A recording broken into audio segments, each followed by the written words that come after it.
friend. I'm freaking out right now because the last 24 hours have been big. And that inner perfectionist in me, which if you know me by now, you know it's real, it's screaming. Because yesterday morning, a feature came out, a Forbes feature came out, and the title is, "These 4 Mistakes Helped One Woman Build a Multi-Million-Dollar Online Business." I am that woman, and these are my mistakes. Now, I have never shied away from sharing my mistakes and my failures, and I think it's a big part of the journey, but you also know that it's been a journey for me to get here. Entrepreneurship is not perfect, it's not meant to be, and I really wanted to take you deep behind the scenes on how I'm feeling right now, but also share that this is not a me moment, this is a we moment, because this is part of the culture and the community that we've built here to embrace mistakes. So let's get into how your mistakes are your greatest asset. Okay, so the first line is, with videos that have been viewed more than 27 million times, Sunny Lenarduzzi is by all accounts a YouTube success story. But the social media consultant and course creator whose company brought in 8 figures over the past 4 years admits that her very first YouTube video was an epic failure. So I was interviewed for this piece and I knew it was coming, but at the same time, the imposter syndrome started to kick in. That feeling of, am I even worthy of this, started to kick in, and it's forced me into a lot of reflection. And I think something that I wanted to relay to you is that I talk a lot about 0 to hero transformation, and that your best business idea, and for me particularly, I help people build online courses and online programs, signature online programs that create really deep transformation. I talk about how really that comes from creating a 0 to hero story and a 0 to hero transformation, and it's often most aligned with your own transformation that you've been through and the mistakes and the things that you've been through. That's still true. But what I wanted to say is that growth is not linear. And this article definitely proves it. My journey as an entrepreneur has not been like this. It has been like this.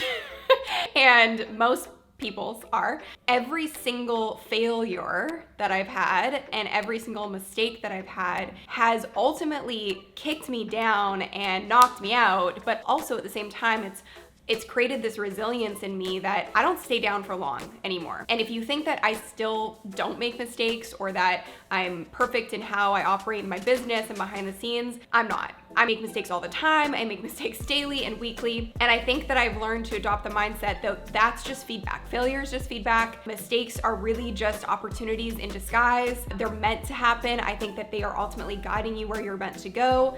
But understand that just because I've gone through a bunch of ups and downs in my business, which are documented in this article, and I've gone through something like burnout, it doesn't make me perfect or mean that I never go through it. And the best teachers, the people who are able to truly create an impact, are the people who are lifelong learners. And that's what I consider myself. I don't pretend to be perfect.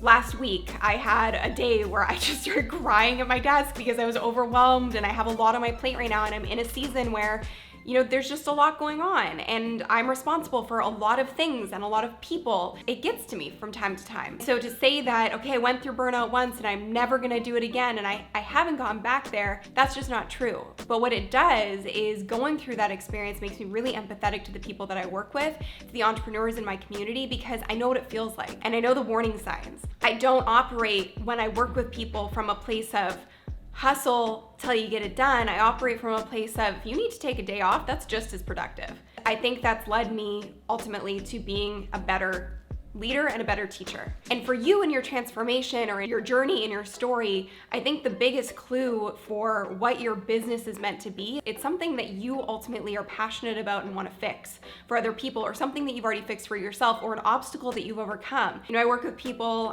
there's a gentleman who always struggled with relationships. He made his entire program around helping men save their marriages, and he's on track to do $1 million with his course this year, no ad spend. And I've told stories of, Michelle, who was a baker, and she had a passion for baking her whole life and is now helping people create home bakery businesses all around the world using YouTube and her online program. So creating a business from the external is a really hard thing to do, because you have to live with this business for the rest of your life.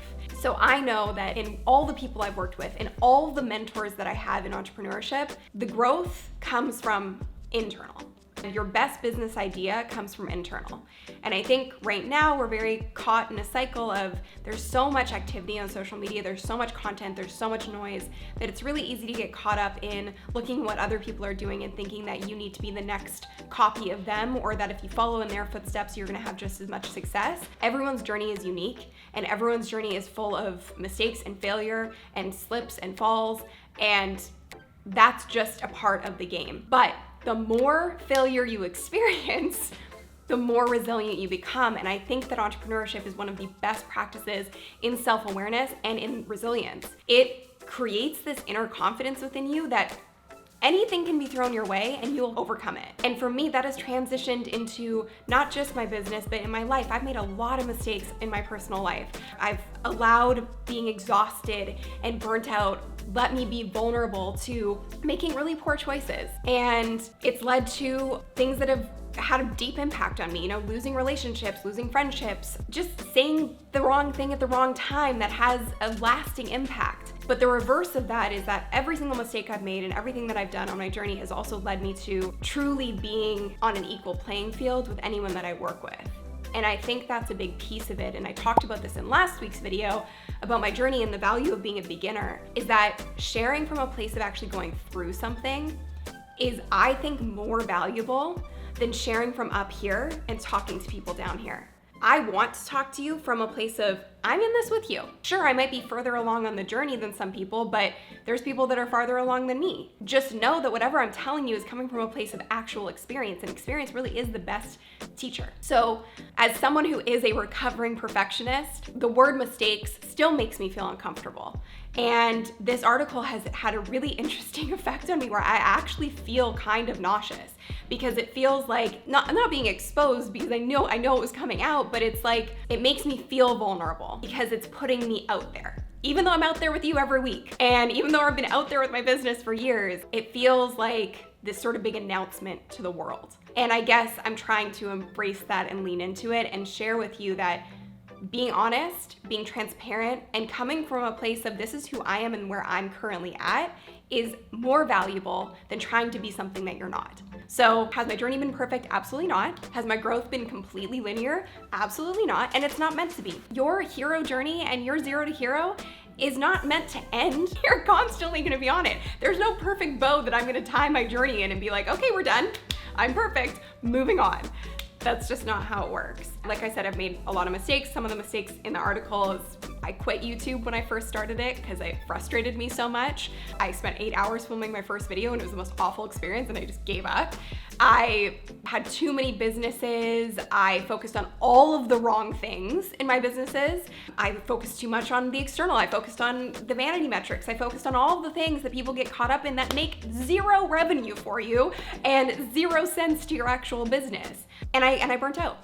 And I hate calling that a mistake, but it was, because I totally tuned out of my body to a point where I just completely burnt out. So whatever your mess is, and you'll hear people say this, your mess is your message. And it's okay if it's still messy. And that's what you should be showing up on YouTube talking about, because nobody else can do that in the world. It makes you uncopyable. The truth is, people don't pay for tactics. People pay for transformation, which I've said before, and that's what I've always aimed to do with my courses. So to grow to 8 figures in 4 years, that's come from a place of creating programs that truly transform people's lives. And you've seen a lot of those case studies on this channel, and for me, it's the most humbling and crazy experience to watch that happen, because it all started with a window, a webcam, and me not knowing what the hell I'm doing. And I still feel like I don't know what I'm doing. But, why do I always cry? This morning, when I woke up and I decided to do this, one person was on my mind. So actually, one of you created this for me. It's one of my most prized possessions, Sam Welty, so thank you so much. You drew this for me. This is Mindy and me. Mindy is my friend. If you've watched this video, you know the story of what happened, but Mindy passed away tragically a few years ago. I know she'd be so proud. And she'd be so pumped on the title of this article. Her life's motto was, your dopest life begins with the decision to try. So I talk a lot about test, fail, learn, grow, repeat. The post-it, yes, of course, is right next to me on my computer because it's a constant reminder to me to not be perfect. I thought of her this morning because I'm trying. And I feel like I'm trying every day, And for her, she didn't want to have a life of regret, and I can honestly say that. She lived more in her short time here on earth than most people will in their entire life. And she treated even the craziest things and the most scary experiences as an adventure and an opportunity. For me, that's something I try and embrace every day, and it's part of how I want to honor her legacy. I really gotta stop crying.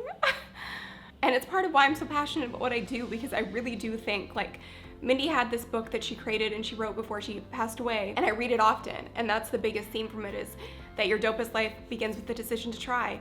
And it's what's helped me embrace failure, embrace mistakes, embrace adventure, embrace obstacles, and look at them as opportunities, because I know that it will always work out. I know that you have a story, and if you have a story, you have an idea for a business. If you look at any big business in the world and any big founder or CEO, generally the business idea came from within them, and it came from something that they struggled with, or a problem that they wanted to solve, that they were really passionate about, and a transformation that they wanted to create for other people. And that's your legacy, and that's what will live on long after you're gone. And that was Mindy's legacy, and that's something that I try to live by every single day and try and instill with all of you whenever I show up here. So this video is far from perfect, very on theme, but I just wanted to share that on a personal note and say, again, this is not a me win. This isn't like, hey, look at me, look what I did. This is, I hope you can look at this. I hope you read the article, it's linked below, and know that every single misstep that you're having is leading you somewhere better. And every setback sets you up for your next comeback. I don't remember where that quote was from, but it's a goodie and I love it. One of my other favorite ones is that everything works out in the end, and if it hasn't worked out yet, it's not the end. So no matter where you are on your journey, this is a big moment for me, but I also know that it's just the beginning. It's very surreal. I hope that what you take from this is that the growth and the process of this is not meant to be easy. If it was, everyone would do it. Entrepreneurship is not easy. It's one of the hardest things to tackle. It's hard to believe for me that I've been doing it for over a decade, and I haven't stumbled so far where I actually quit. So I think if you just keep going, your success is inevitable. Just know that nobody's perfect. No matter how many followers or subscribers or likes or vanity metrics they have, it doesn't mean anything. The behind the scenes is a very different story generally than what you see. So I hope this gives you a little glimpse into the behind the scenes and gives you some light at the end of the tunnel that it will work out, and that your story matters and your voice matters. And I've created, and I've talked about this a few times, I created the secret group really at the start of kind of showing up on my channel a lot more as me, and really like truly authentically and talking about the things that I really care about. And it's become so much more than a group. It's become like this crazy little family where everyone's committed to showing up as themselves and being imperfect and slowly but surely getting themselves out there in a safe space. And so I'll link to that below as well, so you can be a part of it. It's a really magical place, and it really has become the place where I go behind the scenes. It's the things that nobody else sees. I share them in this group. And it is a family. So if you're watching, I love you. I know that you might be. So anyways, this is long-winded. I didn't mean for it to be, but yeah, it's a big moment and I wanted to acknowledge it. That's something I find really hard too, is when things like this happen, I find it really hard to talk about them and share them. So kudos to me for doing that. Let me know in the comments below what you took from this. Be sure to, of course, subscribe. Hit the like button if this resonated with you. And I'll talk to you in the comments below. Thank you so much for watching. Are you with me?